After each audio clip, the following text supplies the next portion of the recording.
Hello दोस्तों, नमस्कार। Amit Shah academy for civil services में आप सभी का स्वागत है। दोस्तों, इस वीडियो में हम यूपी पीसीएस और आरओ एआरओ प्रारंभिक परीक्षा के लिए प्राचीन भारत का इतिहास में संगम काल के बारे में पढ़ेंगे। लगभग 300 ईसा पूर्व से लेकर के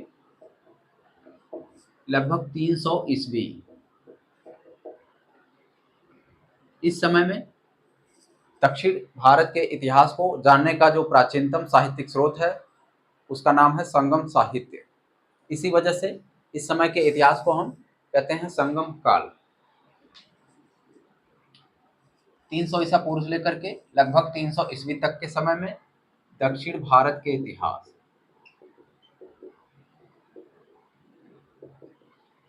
को जानने का प्राचीनतम स्रोत यह संगम साहित्य। इसी वजह से इस समय के इतिहास को संगम साहित्य कहते हैं, संगम काल। संगम यानी सम्मेलन, गोष्ठी, परिषद। दक्षिण भारत में इस समय कृष्णा और तुंगभद्रा, इन नदियों के दक्षिण में, दक्षिण का क्षेत्र दक्षिण भारत में कर्नाटक, तमिलनाडु, केरल आदि का क्षेत्र। इसमें संगम साहित्य में 3 राजवंशों का उल्लेख मिलता है, चेर, चोल और पांड्य। पांड्य राजाओं के संरक्षण में 3 संगम हुए थे, 3 सम्मेलन हुए थे। इनमें संगम साहित्य का संकलन किया गया था।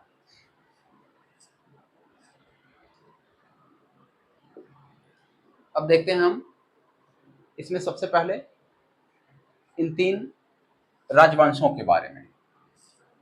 इस संगम को सम्मेलन में क्या हुआ था? तमिल, ये तमिल कवियों और विद्वानों का सम्मेलन होता था। इसमें तमिल के व्याकरण ग्रंथ, महाकाव्य आदि ग्रंथ, इसमें इनकी रचना होती है, जो कि एक बहुत ही प्राचीन भारत के इतिहास को जानने का प्रामाणिक स्रोत है। तो सबसे पहले चेर, चोल और पांड्य, इन राजवंशों का उल्लेख है। पांड्य राजाओं के संरक्षण में 3 संगम हुए थे।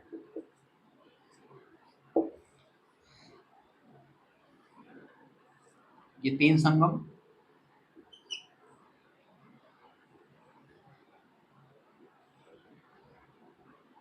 पहला हुआ था मदुरई, दूसरा कपाटपुरम, तीसरा मदुरई।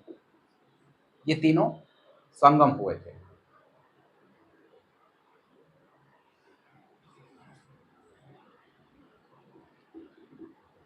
अगस्त ऋषि इसकी अध्यक्षता की। कपाटपुरम में दूसरे की तोलकापियर ने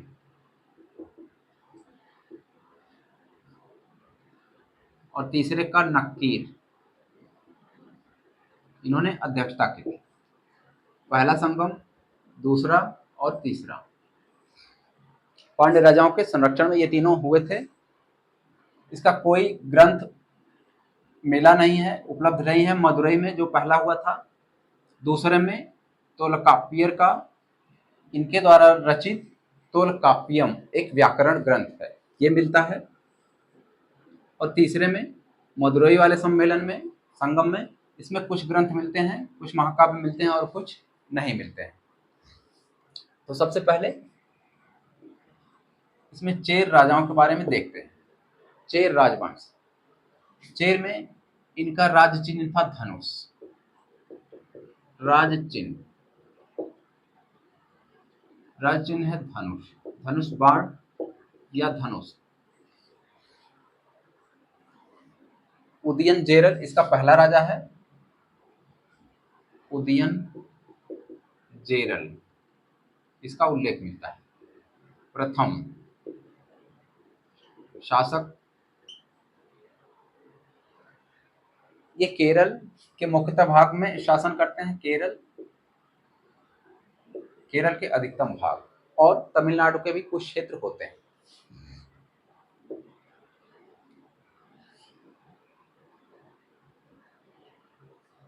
चेर शासकों में सबसे महान इसमें होता है, इनकी राजधानी है, चेरों की राजधानी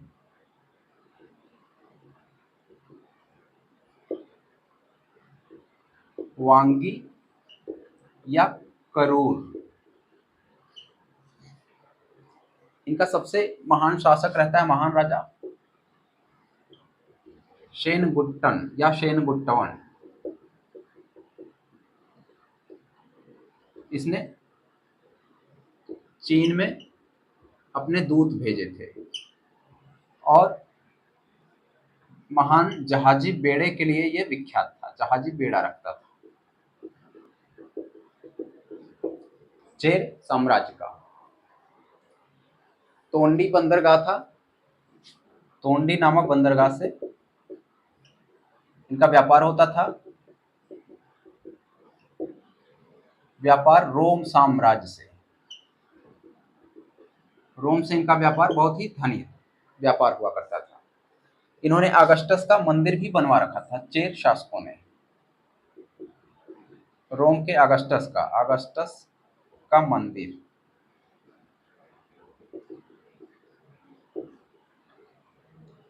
व्यापार का उल्लेख मिलता है, इसके सिक्के प्राप्त होने की वजह से पता चलता है। रोम साम्राज्य के सिक्के, अगस्टस के सिक्के, माना जाता है कि ये इनका समाज है मातृसत्तात्मक।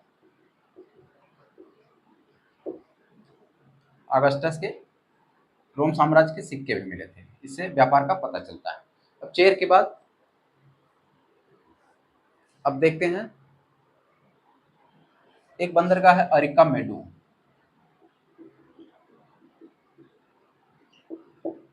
पुस्तक है पेरिप्लस ऑफ द एरिथ्रियन सी, इसमें इसका उल्लेख मिलता है। अरिकामेडू बंदरगाह, इसका उल्लेख मिलता है पेरिप्लस ऑफ द एरिथ्रियन सी। इसके लेखक का पता नहीं है, अनाम लेखक हैं इसके। इन्होंने बंदरगाहों और समुद्री मार्गों के बारे में रोचक वर्णन किए हैं। इसमें उल्लेख मिलता है अरिकामेडू, इसका नाम है अरिकामेडू का इनके ग्रंथ में ओडुके नाम से। पीसीएस में पूछा गया था कि पेरिप्लस ऑफ द एरिथ्रियन सी के लेखक को किस बंदरगाह का नाम, कौन सा बंदरगाह ओडुके नाम से ज्ञात था, तो यही था अरिकामेडू, जहां से हाथी दांत, रेशम आदि के व्यापार का उल्लेख मिलता है इस पुस्तक में। हाथी दांत, रेशम, ये कीमती चीजें, मसाले आदि का उल्लेख मिलता है। मसाला, काली मिर्च का व्यापार होता था पश्चिम से। उसके बाद चोल साम्राज्य, चेर के बाद चोल। चोलों का राज चिन्ह है बाघ, राज चिन्ह बाघ, और इनकी राजधानी है तंजावुर, उरैयूर और तंजावुर। तंजावुर या तंजौर।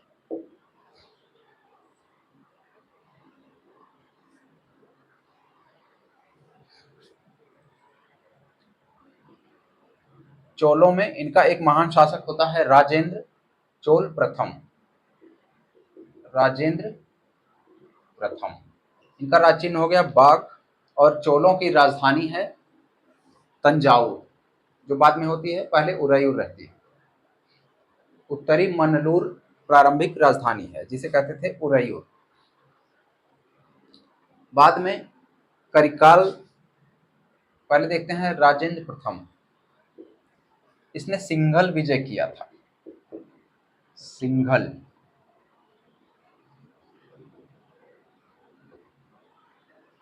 और गंगैकोंड गंगैकोंड की उपाधि धारण की थी। गंगैकोंड चोलपुरम नामक नगर बसाया और चोलगंगम नामक एक झील का निर्माण कराया। गंगैकोंड की उपाधि गंगैकोंड चोलपुरम।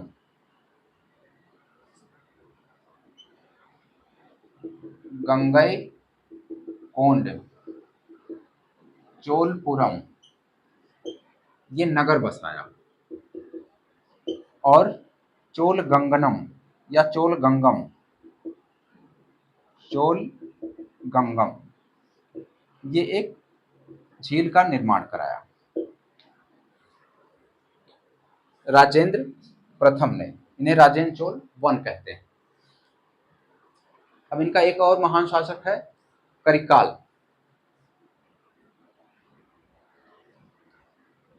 करिकाल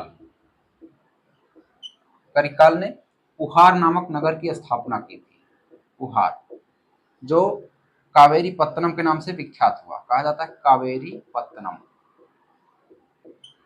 और इसे राजधानी भी बनाया।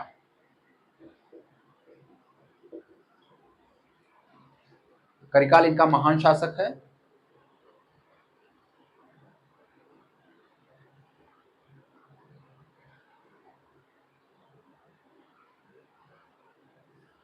करिकाल ने, कहा जाता है, चेर और पांड के 11 राजाओं को हराया था।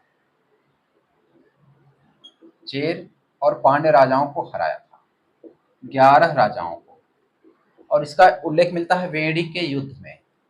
11 राजाओं को हराया, इसका नाम है वेड़ी का युद्ध।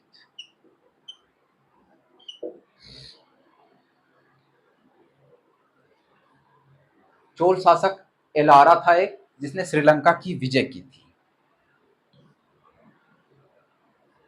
एलारा या एलोरा एक राजा है, उसका, इसने श्रीलंका की विजय की। ये सिंघल भी श्रीलंका में रहता है।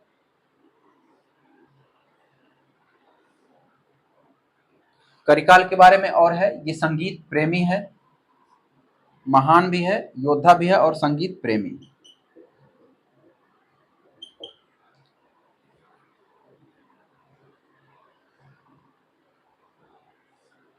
करिकाल ने कावेरी नदी के किनारे बांध बनाया था, बांध का निर्माण।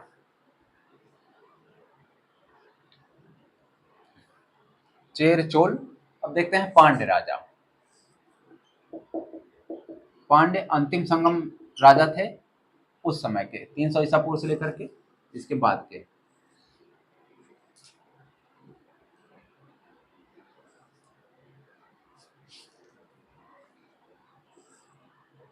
300 ईसा पूर्व से 300 ईस्वी तक संगम काल माना जाता है। पांड्य इसमें 3 राजवंशों में सबसे बाद के राजवंश के राजा होते हैं।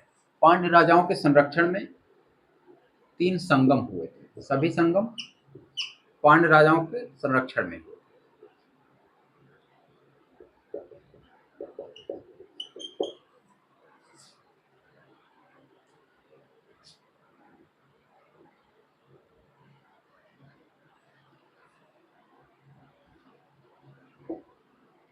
इनका राज चिन्ह है मछली, और पांड्य की राजधानी है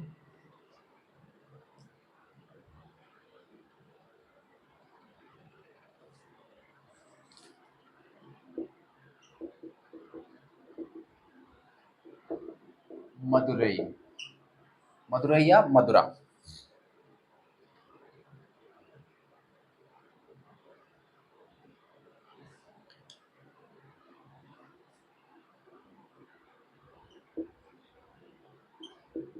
संगम के बारे में, ये जो सम्मेलन हुए थे,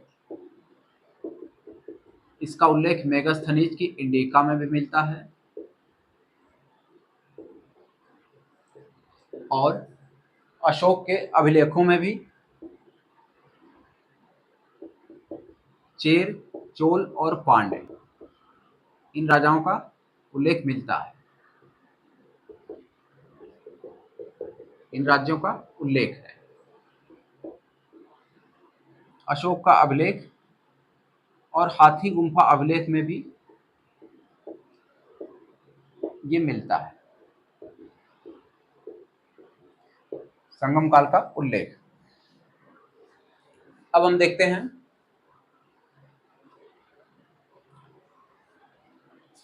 संगम कालीन साहित्य।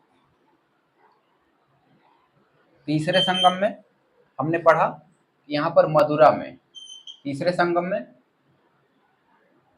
नक्कीर, दूसरे संगम कपाटपुरम में तुल्कापियर और पहले संगम में मदुरई। यह स्थान है, अगस्त ऋषि इनके अध्यक्ष हैं। मदुरई में अगस्त ऋषि, कपाटपुरम में तोल्काप्पियर और फिर मदुरई तीसरे में नक्कीर। ये सभी पांड्य राजाओं के संरक्षण में हुए थे। अब इनके साहित्य हम देखेंगे। सबसे पहले ये सभी तमिल ग्रंथ हैं। साहित्य है तोल्काप्पियम,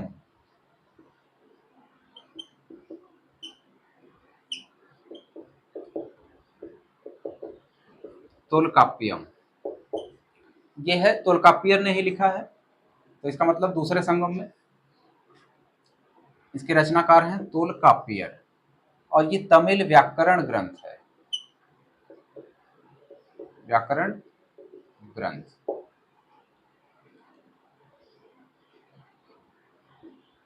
दूसरा है शिलप्पादिकारम, शिलप्पादिकारम ये भी साहित्य है। इसका लेखक है इलंगो, उसका नाम है इलंगो अदिगल, इलंगो ने लिखा था। और ग्रंथ है मणि मेखलई, मणि मेखलई, मणि मेखलई लिखा है शीतलई सत्तनार इनके लेखक हैं, इनके रचनाकार शीतलई सत्तनार। और ग्रंथ है जीवक चिंतामणि, जीवक चिंतामणि ये लिखा है इन्होंने तिरुंतक देवर, इनका नाम है तिरुंतक देवर। दक्षिण भारत के हैं तो ये सब नाम है तमिल में। कुरल, कुरल ग्रंथ है, इसे लिखा है तिरुवल्लुवर ने, तमिल कवि तिरुवल्लुवर इनका नाम है। कुरल को कहा जाता है लघु वेद, इसकी संज्ञा दी गई है, इतना महान ग्रंथ है। लघु वेद है कुरल, जिसे लिखा है तिरुवल्लुवर ने। पत्तु पुत्तु ये सब नाम है इनके, पत्तु पुत्तु, पत्तु पुत्तु यह 10 गीतों का संग्रह,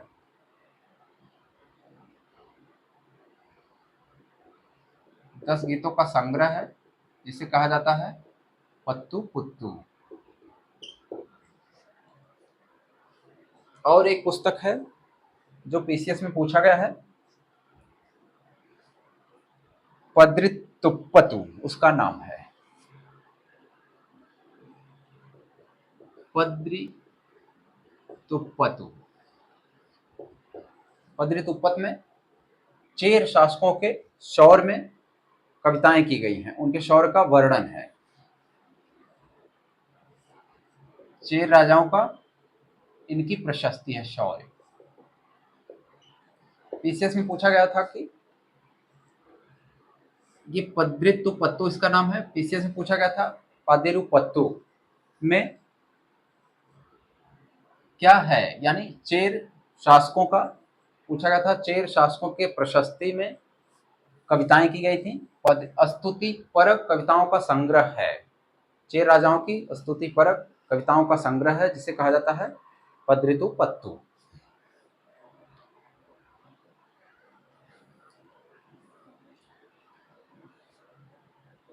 एक है इलंबोदियार, वो श्रीलंका का तमिल कवि माना जाता था। इतनी बातें हो गई।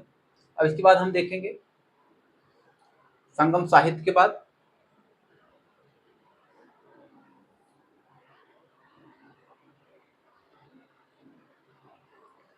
संगम काल के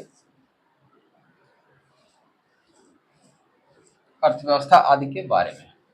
अर्थव्यवस्था में बहुत ही उन्नति थी उस समय, बहुत ही समृद्ध माना जाता है संगम काल के राजाओं को।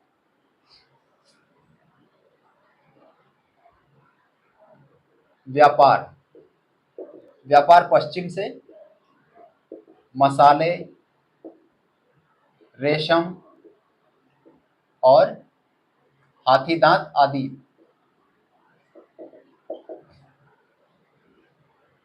काली मिर्च का व्यापार प्रमुख था।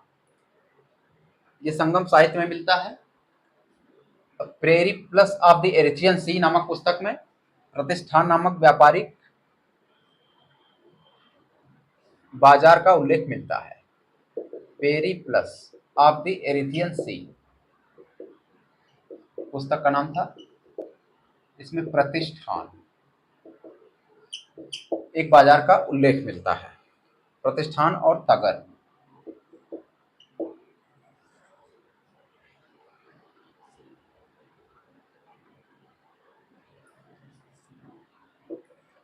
रोम से इनका व्यापार बहुत ही प्रसिद्ध था। चेर राजाओं के अगस्टस के सिक्के से पता चलता है, और भी चीजें हैं उनसे पता चलता है।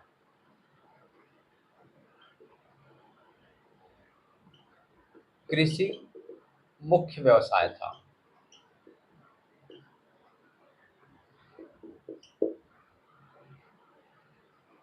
और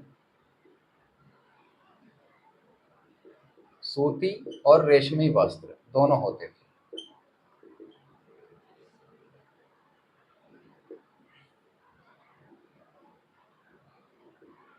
इसमें वंशानुगत राजतंत्र होता था।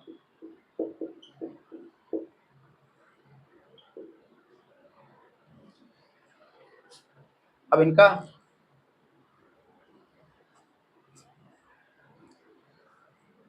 राजनीतिक इकाई इनका हम देखते हैं। सबसे पहले राज्य है, जिसको कहा जाता था मंडलम। सबसे बड़ी इकाई है नाडु। मंडलम बटा होता था नाडु में। नाडु यानी प्रांत, जैसे आज भी है तमिलनाडु। नाडु बटा था उर में। उर होता था नगर और बड़े गांव, बड़े ग्राम। उर बटा था सिरायूर में। ये प्रशासन की इकाइयां हैं। सबसे बड़ा मंडलम यानी राज्य, नाडु प्रांत, उर नगर, सिरायूर छोटा गांव, छोटे ग्राम। अवई, अवई कहते थे ग्राम सभा को। इस प्रकार से इनकी शासन व्यवस्था थी।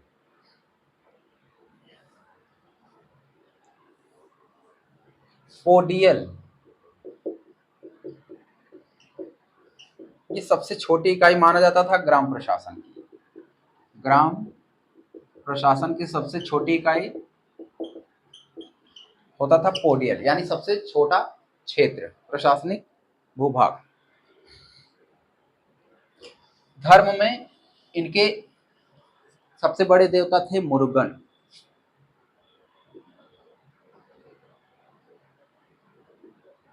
देवता मुरुगन। हिंदू धर्म में सब कुछ उसमें पल्लवित हो रहा था। शैव धर्म, कुछ शासक थे जैसे राजराज वन शिवपाद शेखर की उपाधि धारण करता है, तो उससे उसके शैव होने का पता चलता है। देवता इसके हैं मुरुगन।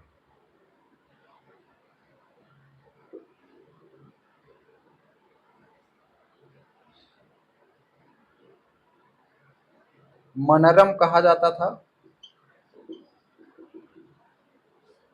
ग्राम और नगर प्रशासन में न्याय व्यवस्था को। इसमें न्याय व्यवस्था कहा जाता था मनरम। इनका भूमि कर था 1/6।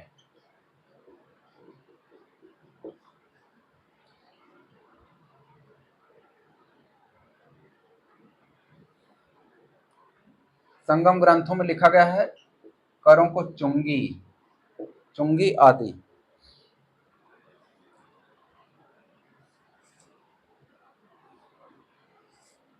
एक शब्द मिलता है पंच महासभा, जो कि एक परिषद होती है, नियंत्रण करती है, राजा पर नियंत्रण रखती है।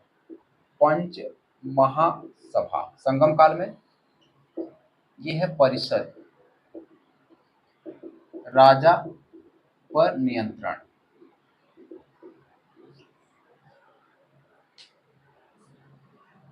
इसमें होता है मंत्री, 5 लोग होते हैं मंत्री, इसे कहा गया है अमीय चार। पुरोहित,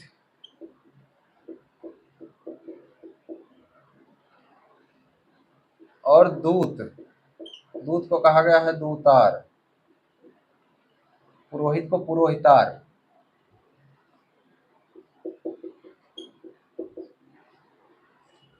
और सेनापति, 5वां है गुप्तचर, गुप्तचर को कहते थे कोर्रार। पंच महासभा में ये सभी थे, ये परिषद राजा की शक्ति पर नियंत्रण रखती थी।